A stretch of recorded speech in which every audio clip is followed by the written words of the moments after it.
The terrace of the Romano estate, a sanctuary of cold marble and moonlight, felt isolated from the gala's golden warmth and rhythmic thrum inside. Olivia Turner gripped a glass of burgundy, her knuckles white against the balustrade. Her phone screen glowed like a spiteful eye in the dark, displaying a single text. "We're done." "You're too busy, Olivia. I need a life, not a schedule." A jagged, cutting laugh escaped her throat. 3 years of supporting him through law school. 3 years of overtime and missed dinners, discarded in 12 words.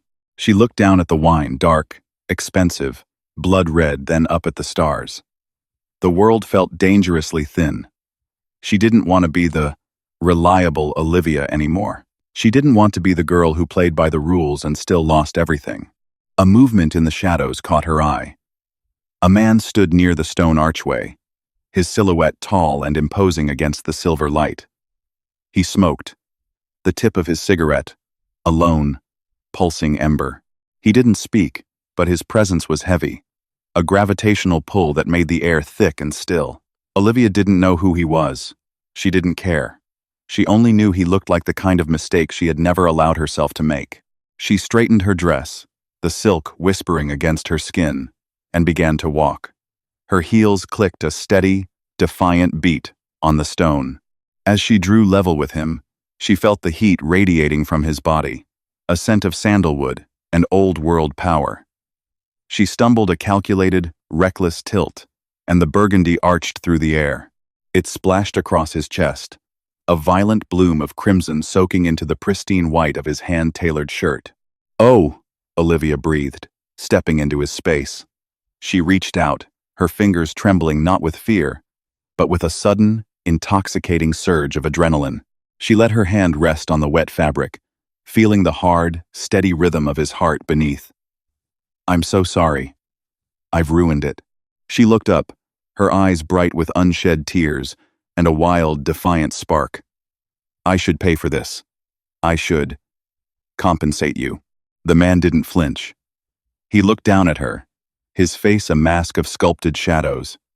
He caught her wrist in a grip that was firm but not cruel, his thumb brushing against her pulse. It raced.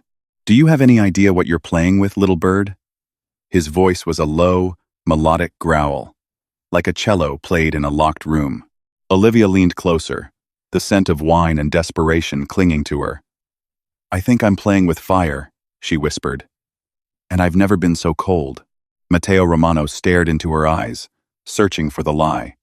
He found only a broken sort of courage. He didn't let go of her wrist.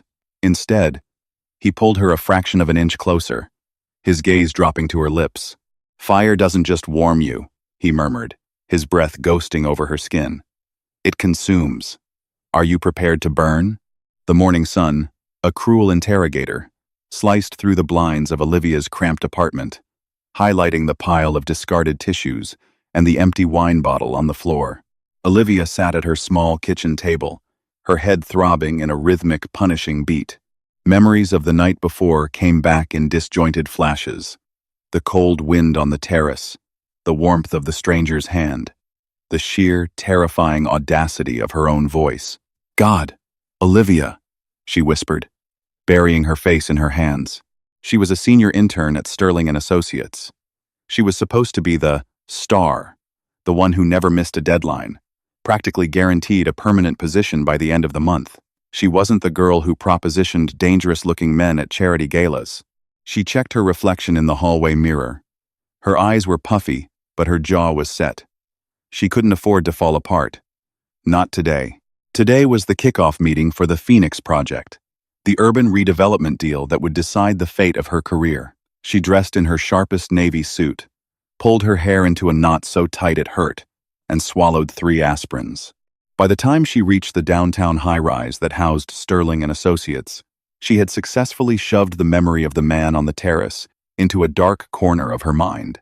The office buzzed. Her supervisor, Marcus, who smelled eternally of stale coffee and ambition, paced the hallway.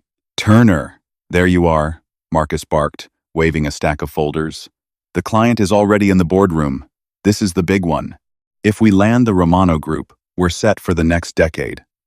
Don't trip over your own feet today." Olivia took the folders, her heart stuttering at the name, Romano. It was a common enough name in the city's elite circles. It didn't have to mean anything. She followed Marcus into the boardroom. The air was chilled by the industrial AC, and the long mahogany table was lined with men in gray suits. But her eyes were immediately drawn to the head of the table. The man from the terrace sat there. He was no longer a shadow in the moonlight. In the harsh light of the boardroom, he was even more formidable. He wore a charcoal suit that cost more than Olivia's college tuition. His dark hair was swept back, and his features were sharp, aristocratic, and utterly impassive. Matteo Romano. As Marcus began his sycophantic introduction, Matteo's gaze shifted. It moved slowly across the room until it landed on Olivia. He didn't smile. He didn't acknowledge their encounter with so much as a flicker of an eyelid. But as Olivia sat down, her hands trembling as she opened her laptop, he leaned back in his leather chair. "I believe," Matteo said, his voice the same deep, resonant hum that had haunted her dreams for the few hours she'd slept, "that we were about to discuss the value of risk management." He held her gaze for a second too long, a silent, mocking challenge in his dark eyes.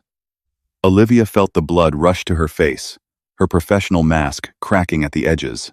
He remembered. And he was going to enjoy watching her squirm. The meeting was a grueling 3-hour marathon of statistics, zoning laws, and financial projections. Olivia felt like she was walking a tightrope. Every time she spoke, every time she presented a slide or cited a figure, she could feel Matteo's eyes on her. He asked the most difficult questions. He probed the weaknesses in their data with surgical precision. But more than that, he seemed to be testing times her. "Miss Turner," Matteo said, interrupting Marcus's rambling explanation of the tax incentives, "you've projected a 15% growth margin for the retail sector. That seems optimistic. Or perhaps reckless." The room went silent. Marcus looked like he was about to have a heart attack. Olivia forced herself to look directly at Matteo. She remembered the feeling of his heart beating under her hand, the smell of his cologne. She drew that memory around her, like a suit of armor. "It isn't recklessness, Mr. Romano," she said, her voice steady despite the hammering in her chest. "It's a calculated assessment of the current market shift. If you look at page 42 of the appendix, you'll see the demographic data supporting the influx of high-income tenants. We aren't guessing, we're anticipating." Matteo tilted his head, a ghost of a smile touching the corner of his mouth. It wasn't a kind smile. It was the smile of a predator who had found a prey that actually bit back. "Anticipation?" he mused, the word sounding like a caress. "A valuable trait. Let's hope your execution is as sharp as your observations." When the meeting finally adjourned, Olivia's suit was damp with cold sweat. She began packing her things as quickly as possible, wanting nothing more than to disappear into the safety of the elevator. "Turner, stay behind," Marcus hissed as he ushered the rest of the team out. "Mr. Romano has some specific questions about the data sets you prepared." Olivia froze. She watched the door click shut, leaving her alone in the cavernous room with the most dangerous man she had ever met. Matteo didn't get up. He sat at the head of the table, tapping a silver pen against the wood. The silence stretched, heavy and expectant. "You look different in the light," he said finally. Olivia didn't look up from her bag. "I was under the impression we were here to discuss the Phoenix project, Mr. Romano." "We are," he said. He stood up and walked around the table, his movements fluid and silent. He stopped a few feet away from her. "But I find I'm more interested in the girl who pours wine on strangers and offers herself as payment." Olivia finally looked at him, her eyes flashing. "I was having a bad night. It was a mistake. One I'm sure you've already forgotten." "I don't forget mistakes, Olivia," he said, stepping closer. The air between them suddenly felt very thin. "I study them. I look for the pattern. I look for the reason why a girl with your intellect and drive would try so hard to throw herself away." "You don't know anything about me," she snapped. "I know you're hurting," he said softly, his voice dropping to that intimate late-night register. "And I know that when you're hurting, you become dangerous. To yourself." He reached out, his fingers hovering just inches from her cheek. Olivia didn't pull away. She couldn't. She was mesmerized by the strange, dark gravity of him. "This project is going to be difficult," he continued. "There are people in this city who don't want to see it succeed. People who are much more dangerous than a man with a stained shirt." He dropped his hand, the tension breaking just enough for her to breathe. "If you're going to be on my team, Olivia, you need to stop playing the victim, and you need to stop looking for a way out." He turned and walked toward the door, leaving her standing there, trembling and confused. "I'll see you tomorrow at 8 a.m., he said over his shoulder. "Don't be late. I hate waiting." The following week was a blur of fluorescent lights and the rhythmic tapping of keyboards. Olivia felt as though she were living in a glass box. She could see the world moving around her, but she was insulated by a strange buzzing tension. At Sterling & Associates, the atmosphere had shifted from professional competition to something colder. Word had spread that Matteo Romano, the man who rarely looked at anyone below the level of senior partner, had specifically requested Olivia for the data modeling. "Must be nice, Sarah," a junior associate with a penchant for designer heels and sharp-edged gossip, remarked as she dropped a stack of physical files onto Olivia's desk. "Some of us have to work for years to get noticed. Others just have to find the right way to introduce themselves at a gala." Olivia didn't look up from her screen. Her eyes burned from 10 hours of staring at spreadsheets. "The data is messy, Sarah. I'm just trying to fix it." "Right. Fix it?" Sarah sneered, leaning in. "Just remember, Olivia, men like Romano don't look for partners. They look for distractions. Don't get too comfortable in that boardroom." Olivia waited until Sarah's perfume faded before she let out a long, shaky breath. She wasn't comfortable. Every time she entered the Romano Group's headquarters for a briefing, she felt like she was stepping into a cage with a lion. Matteo was always there. He was a silent, watchful presence, often sitting at the far end of the table with his sleeves rolled up, revealing the tanned skin of his forearms. He didn't speak much, but when he did, the room went still. He never complimented her work. He only pushed. "This projection is soft, Miss Turner," he'd say, pointing to a graph.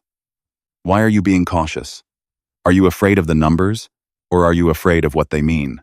He was stripping away her professional veneer, layer by layer, forcing her to defend her logic until she was raw. It was exhausting. It was infuriating. And it was the most alive she had felt in years. It was nearly midnight on a Tuesday when the office finally fell silent. Olivia was the last one left, the only light in the bullpen coming from her dual monitors. The cleaning crew had already passed through, leaving the scent of lemon bleach in the air. She was working on the black box of the project, the hidden liabilities of the land they were trying to acquire.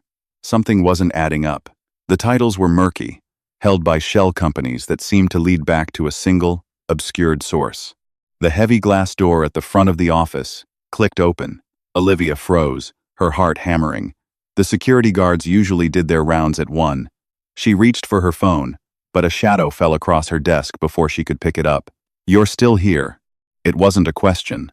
Matteo stood there, his coat draped over his arm, looking remarkably untired for a man who had spent the day in back-to-back negotiations. "I have work to do, Mr. Romano," Olivia said, her voice sounding small in the empty office. "It's midnight, Olivia. The work will be there at 8. "I don't have the luxury of leaving it for tomorrow," she said, finally looking up at him. "Some of us have to prove we belong here every single day."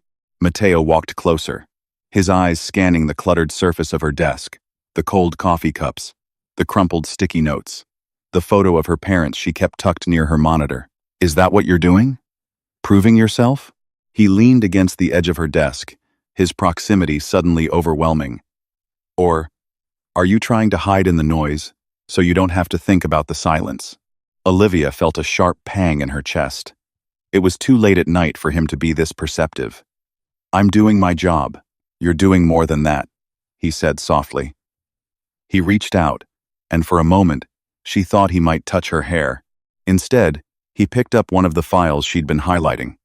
"You've found the gap in the land titles." Yes. It doesn't make sense. It looks like someone is trying to block the acquisition from the inside." Matteo's expression darkened, a flicker of something dangerous passing through his eyes. "I know. I wanted to see if you'd find it." Most people would have ignored it to keep the project on schedule. "Why didn't you tell me?" she asked, a spark of anger cutting through her fatigue. "You let me spend 3 nights chasing ghosts? I needed to know if I could trust your eyes," he said, stepping into her space. He smelled of rain and iron. "The people I deal with, they don't play by the rules of Sterling and Associates. They don't send snide emails. They take what they want." He reached down and gently closed her laptop. "Go home, Olivia. You've passed the test. From now on, you don't report to Marcus. You report to me." "Marcus won't like that," she whispered. "Marcus," Matteo said, his voice dropping to a dangerous velvety low, "is no longer your concern. Get your coat. I'm driving you. I can take a cab." I wasn't asking. The drive to her apartment was quiet. Matteo's car, a silent, high-performance beast, glided through the rain-slicked streets of the city. He drove with a calm, effortless authority. One hand on the wheel, Olivia stared out the window at the passing neon lights. She felt a strange sense of safety she couldn't quite explain. This man was a stranger, a man with a reputation for ruthlessness. Yet in the enclosed space of the car, he felt like an anchor. "Why are you doing this?" she asked, as they pulled up to her modest brick building. "Doing what?" "Taking an interest. I'm an intern. I'm the girl who spilled wine on you."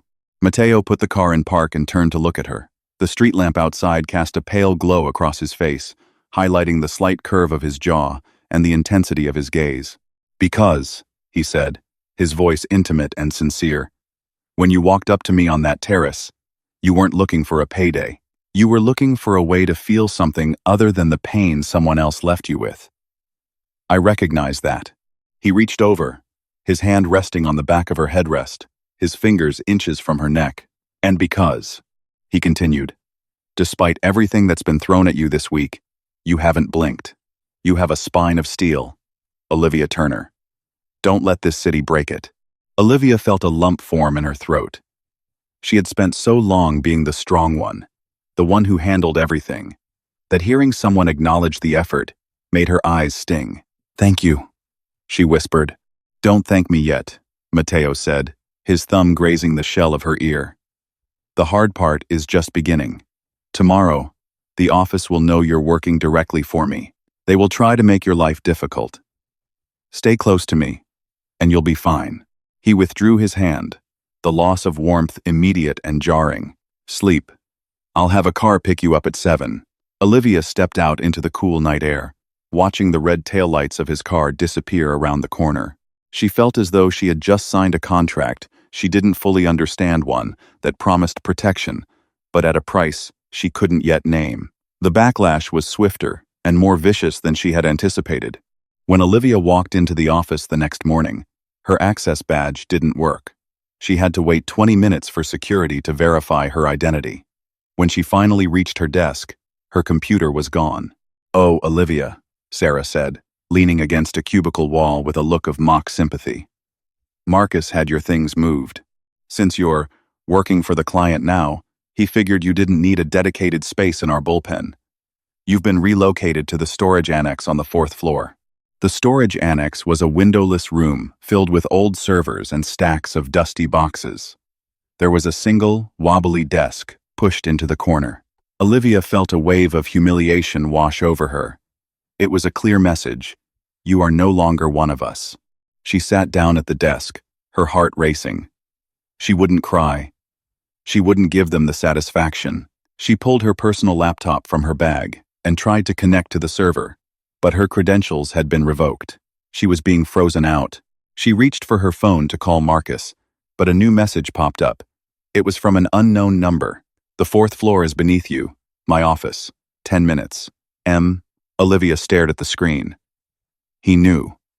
Of course he knew. She gathered her things, ignoring the whispers, as she walked back toward the elevators. She didn't go to Marcus's office. She didn't go to HR. She went straight to the top floor, where the Romano group held their temporary headquarters. When the elevator doors opened, she was met with a world of glass and white marble. Matteo's assistant, a woman who looked like she could run a small country, nodded to her immediately. "Mr. Romano is expecting you, Miss Turner. Please, go right in." Olivia pushed open the heavy oak doors. Matteo was standing by the floor-to-ceiling window, looking out over the city. He didn't turn around. "They moved you to a closet," he said. "How did you know?" "I make it my business to know how my assets are being treated." He finally turned, his face a mask of cold fury. "Sterling thinks he can play games with me by punishing you." "He's mistaken. I can handle it, Matteo," she said, using his name for the first time without thinking. He paused, the sound of his name on her lips softening the edge of his anger. He walked toward her, stopping only when he was close enough that she had to tilt her head back. "You shouldn't have to handle being disrespected for doing your job well," he said. "From this moment on, you are the lead project liaison. You have your own office here. You answer to no one but me. If Marcus wants to speak to you, he can book a meeting through my assistant." He reached out and tucked a stray lock of hair behind her ear, his touch lingering. "You wanted to be a survivor, Olivia. Now, I'm going to show you how to win." The new office was a cathedral of glass and brushed steel. It sat on the 34th floor, overlooking the pulsing arteries of the city. For the first few days, Olivia felt like an interloper, a ghost haunting a luxury suite. She spent her hours buried in the digital archives of the Phoenix Project, her fingers flying over the keyboard as she traced the tangled web of the Vane Group, the mysterious entity blocking the land acquisition. Matteo was a constant, quiet presence. He didn't hover, but he was always times there. He would appear in the doorway with a cup of tea he'd made himself, or he would send a short, cryptic text. "AM. Look at the 2014 tax filings for Vane. The answer is in the margins." He was teaching her how to hunt. One evening, as the sun dipped below the horizon, painting the office in shades of bruised purple and gold, Olivia found the thread. She gasped, her eyes widening as she cross-referenced a signature on a 10-year-old deed with a current board member of Sterling and Associates. "It's Marcus," she whispered to the empty room. "Not just Marcus," a voice said from the shadows of the doorway. Matteo walked in, his jacket discarded, his tie loosened. He looked tired, but his eyes were sharp. He came to stand behind her, leaning over her shoulder to look at the screen. The scent of him, cold air and expensive tobacco, enveloped her. "He's been using the firm's insider knowledge to buy up the surrounding lots through Vane," Olivia explained, her voice trembling with the weight of the discovery. "He's been waiting for your project to be announced so he could hold the land hostage and force a massive payout. He's sabotaging his own client." Matteo's hand came to rest on the back of her chair. He didn't move it, but she could feel the heat of his palm. "I suspected as much. But I needed the proof. You've given me the leverage to destroy him." Olivia looked up at him, her face inches from his. "What are you going to do?" "I'm going to give him a choice," Matteo said, his voice dropping to a dangerous, silky low. "He can sign over the titles for the original price, or he can go to prison for racketeering. But first, we have a gala to attend." "Another gala?" Olivia groaned softly. "The Sterling and Associates annual partners dinner," Matteo said, a predatory glint in his eyes. "They expect you to be hiding in a storage closet, Olivia. I think it's time we showed them exactly where you've been." The ballroom of the Grand Metropole was a sea of black ties and shimmering gowns. Olivia felt the weight of every eye in the room as she entered on Matteo's arm. She wore a gown of midnight blue silk that clung to her curves like a second skin, her hair falling in soft waves over her shoulders. Beside her, Matteo was a force of nature, dark, commanding, and utterly possessive. He kept his hand firmly on the small of her back, a silent declaration to everyone present. The music seemed to falter as they approached the center of the room. Marcus was there, surrounded by a circle of sycophants, a glass of champagne in his hand. When he saw Olivia, his face went from smug to ghostly pale in a matter of seconds. "Mr. Romano," Marcus stammered, stepping forward. We didn't expect you to attend. And Olivia, I see you found a new position." "Miss Turner is my lead liaison," Matteo said, his voice carrying clearly through the immediate area. "Though position is a small word for what she's accomplished. She's found some very interesting discrepancies in the Phoenix Project's land titles. Specifically, a group called Vane." The circle of onlookers went silent. Sarah, standing nearby, dropped her glass. The sound of shattering crystal was like a gunshot in the quiet room. "I don't know what you're talking about," Marcus said, his voice cracking. "Don't you?" Olivia stepped forward, her chin tilted high. She felt no fear, only a cold, clean sense of justice. "Because I have the deed signatures, Marcus. I have the wire transfers from the shell companies to your offshore account. And I have the names of the 3 other partners who helped you." Marcus looked around wildly, seeking an exit, but he found only the stony faces of his colleagues and the towering, immovable presence of Matteo Romano. "We should discuss this in private," Marcus hissed, sweating profusely. "There is nothing to discuss," Matteo said. He stepped closer to Marcus, his height intimidating, his aura radiating a quiet, lethal power. "You will sign the transfer papers by midnight, or my lawyers will hand this file to the district attorney. And as for your firm, I'm pulling all my accounts. Sterling and Associates is finished." Matteo turned back to Olivia, his expression softening instantly. "I believe we're done here." As they walked out of the ballroom, leaving the wreckage of Marcus's career behind them, Olivia felt a strange sense of emptiness. The revenge was sweet, but it wasn't what she was looking for. She looked at Matteo, who was watching her with a concerned intensity. "Are you okay?" he asked, as they reached the cool night air of the valet stand. "I thought I'd feel more triumphant," she admitted, her voice small. "Justice is rarely a loud celebration," Matteo said. He took her hand, his fingers lacing through hers. "It's just the removal of a weight. Now you can finally breathe." The rain began to fall as they reached Matteo's private residence, a secluded penthouse that felt more like a fortress of books and warm wood than a modern apartment. Matteo led her to the library, where a fire already crackled in the hearth. He poured 2 glasses of amber liquid and handed one to her. "To new beginnings," he said softly. Olivia took a sip, the warmth of the whiskey blooming in her chest. She sat on the velvet sofa, watching the flames. The adrenaline of the evening was fading, replaced by a deep, bone-weary exhaustion. "Why did you help me?" she asked, her voice barely a whisper. "You could have found that evidence yourself. You have the resources." Matteo sat down beside her, not too close, but close enough that she could feel the gravity of him. He stared into the fire for a long time before answering. "My father was a man who took everything," he said, his voice heavy with a history he rarely spoke of. "He built an empire on the broken backs of people like you. People who worked hard, who believed in the rules. I watched him destroy families for a few extra points on a margin." He turned to look at her, his eyes reflecting the orange glow of the fire. "When I saw you on that terrace, I saw someone who was about to let the world turn her into a ghost. I didn't want Marcus to win. I didn't want the darkness to take another one." He reached out, his hand hovering over hers.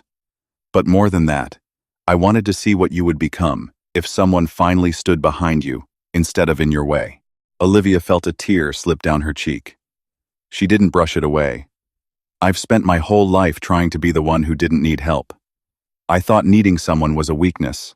"It's not a weakness to let someone hold the shield for a while," Matteo murmured. He moved closer, his hand finally settling on her cheek, his thumb catching the tear. His touch was incredibly gentle, a stark contrast to the man who had just dismantled a law firm. "You're safe now, Olivia. You don't have to be a survivor tonight. You can just be you." Olivia leaned into his palm, her eyes closing. The silence of the room was filled with the sound of the rain against the glass and the rhythmic crackle of the wood. In that moment, the world outside the betrayals, the offices, the cold marble, felt a million miles away. "Stay with me," he whispered, his breath warm against her skin. "I don't know how to do this," she admitted, her voice trembling. "I don't know how to trust someone like you." "Then don't trust the man," Matteo said, his face inches from hers. "Trust the fire. Trust the way you feel when I touch you. Start small." He leaned in, his lips brushing hers in a kiss that was tentative, almost reverent.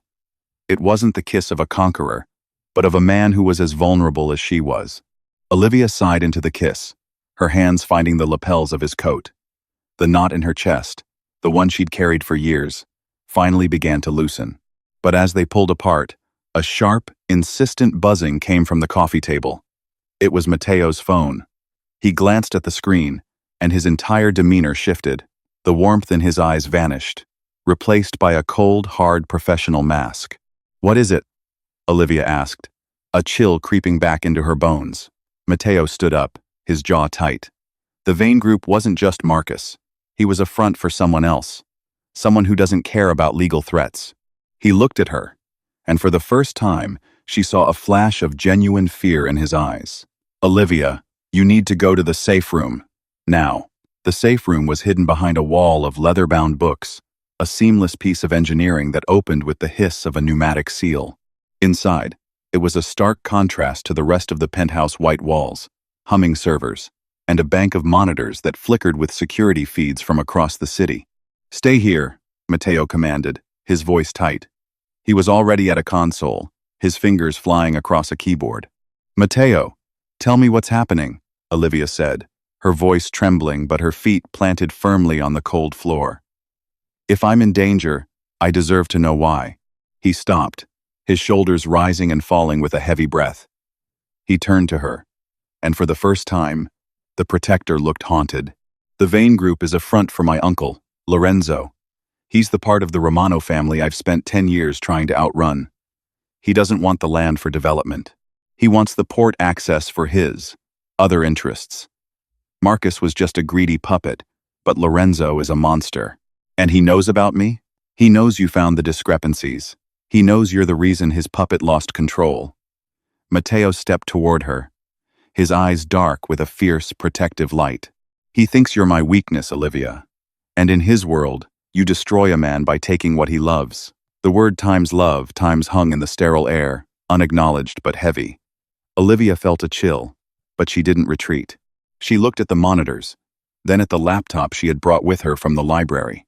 If he's using the Vane Group to launder money or move cargo, there has to be a digital trail, she said, her voice gaining strength. "You're trying to fight him with muscle and lawyers, Matteo.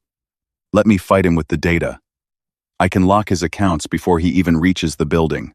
Matteo looked at her, this girl who had been an intern 2 weeks ago, who had been broken by a breakup and a cruel boss. She was standing in a high-tech bunker, offering to go to war with a crime lord. "It's dangerous, Olivia.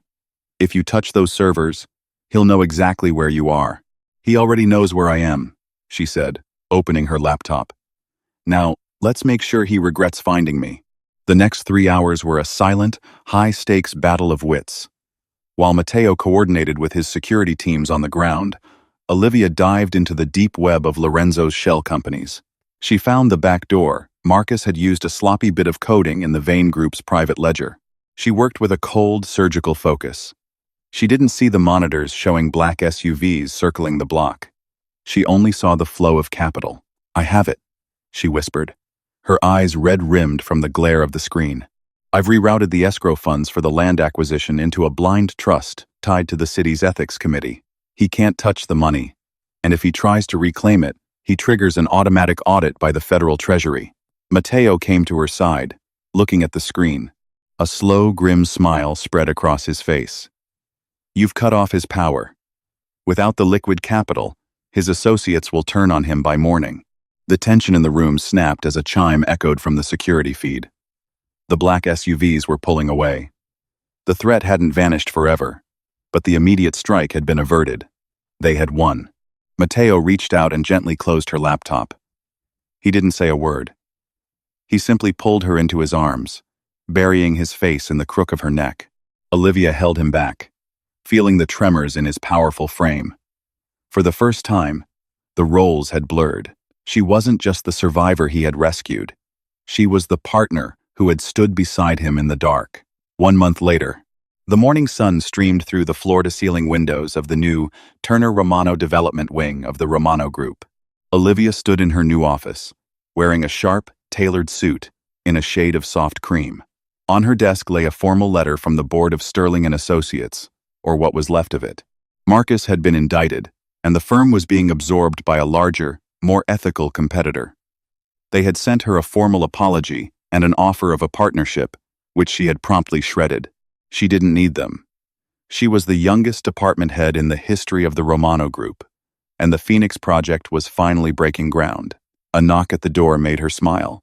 Matteo leaned against the frame, looking relaxed in a dark sweater, a far cry from the armored man she had met on the terrace. He held 2 tickets in his hand. "The gala is tonight," he said. "The city is celebrating the project." Olivia walked over to him, taking the tickets. "Are we going to have a repeat of last time? Should I bring a spare bottle of Burgundy?"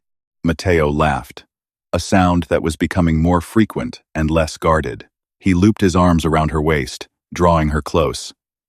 "I think tonight we stay on the terrace. No wine throwing. No corporate espionage. Just us. And the fire?" she asked, her voice dropping to a whisper. "The fire is exactly where it belongs," he murmured, leaning down to press his forehead against hers. "Keeping us warm." The terrace of the Romano estate looked exactly as it had that first night, but the air felt different. The wind wasn't cold. It was a gentle caress. Olivia stood by the balustrade, looking out over the city she had helped rebuild. Behind her, the gala was in full swing, but she didn't feel the need to hide. She felt like she belonged not because of the title on her door, but because of the peace in her heart. Matteo stepped out from the shadows, just as he had before. But this time, he didn't stay in the dark. He walked into the light, draped his cashmere coat over her shoulders, and stood beside her. "You're thinking about it, aren't you?" he asked. "The night you tried to ruin my shirt. I was so desperate," Olivia admitted, leaning her head on his shoulder. "I thought I had lost everything. I didn't realize I was just clearing space for something better." Matteo turned her toward him, his hands cupping her face. The moonlight caught the silver in his eyes, making him look like the hero of a story she had only ever dared to dream of. "You saved yourself, Olivia," he said softly. "I just held the door open." "Then stay with me," she said, echoing his words from that rainy night in the library. "Not because I'm in danger, not because I need a protector, but because the world is better when you're in it." Matteo smiled, a look of pure hope. He leaned in, his lips meeting hers in a kiss that tasted of redemption and the quiet warmth of a fireplace late at night. The city hummed below them, a sprawling expanse of light and shadow. But here, on the terrace, there was only the 2 of them, 2 survivors who had found their way home.